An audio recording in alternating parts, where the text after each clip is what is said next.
There are many ways to lure in fish to your boat. Words like rigging, chumming, and luring come to mind. However, there are many varieties when it comes to lures, and trying to decipher between all of them can be a confusing process. In addition, knowing when to chum as opposed to lure can be equally challenging when you are ready to catch the most fish that you can. When deciding whether you should lure or chum, you should be aware of what type of fish you are trying to catch. Chum is a mess to make, distribute, and to store, so be sure that you are using it for the right reasons. Lures are used the majority of the time, but if you are dealing with fish who heavily use their sense of smell, lures may be a waste of time. As a general rule of thumb, chum is used in order to bring fish to the boat, and lures are generally used for spot fishing. When you decide to use a lure, what type do you choose?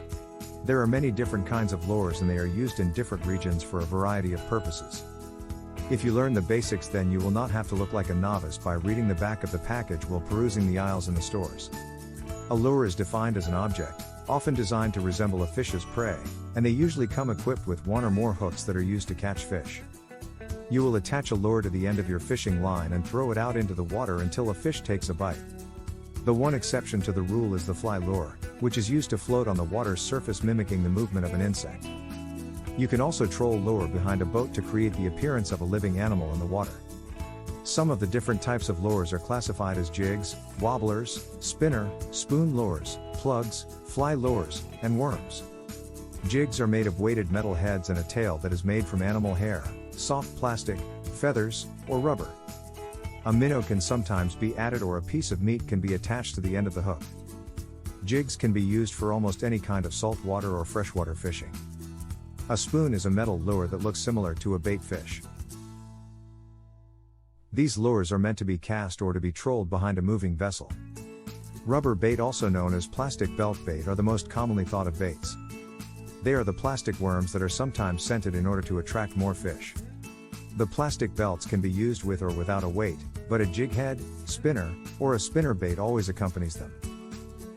Plugs are made from plastic or wood and can be used on top of the water. There is a separate category of plugs called diving plugs that are designed to plunge into a certain depth of the water.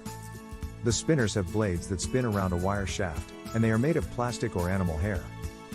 The spinner baits are the lures with more than one blade that spin around a safety shaft.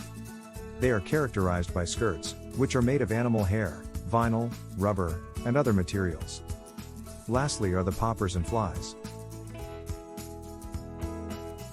These baits are primarily used for panfish, trout, and bass fish. Fly tying is a harder concept to learn, making these lures unique. Lures are tested and decided upon by the individual. Many lures are determined to be useful by trying them out time and time again. When you become comfortable with a certain type of lure, you will be able to expand on its possibilities, making it more individualized for your fishing purposes.